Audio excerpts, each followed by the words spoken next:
Please forgive my ordinary words in briefly talking about someone so extraordinary. I'd like to take a few moments to speak about legacy. So much can be said about my grandfather's life and his exceptional achievements. He was a builder, a creator of the most unique and rare kind, able to create ex nihilo, something from nothing.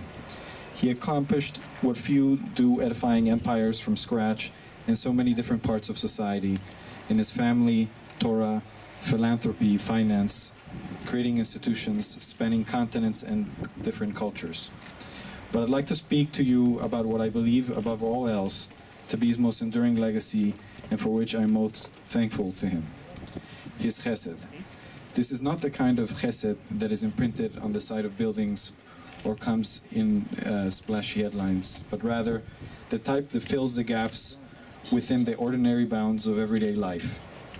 For Mרכוס, chesed was not an act that one does, but a way of approaching the world, a permanent verb of existence, a most human and compassionate strategy to each day that probably consumed most of his famous boundless energy.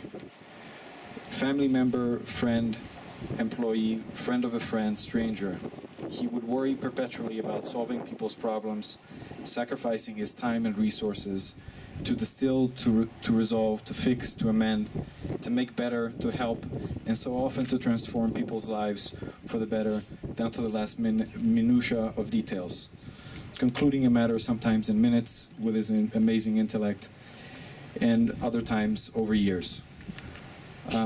From the humble peasant to the head of state, it did not matter. To each he gave his undevoted attention, creativity, and his relentless grit. His chesed, like his other activities, pushed the confines of the possible, breaking the mold of the ordinary, and thus set a tall bar for those of us who were taught to follow by the most gifted of teachers. For me, like I suspect for many others, this legacy is his greatest gift, a permanent imprint engraved in who I ought to strive to be and in how a life should be lived. It is this legacy that I will be able to most tangibly honor by attempting to follow and pass down to my daughter, my family, and share with others around me, surviving the wither of seasons for generations to come.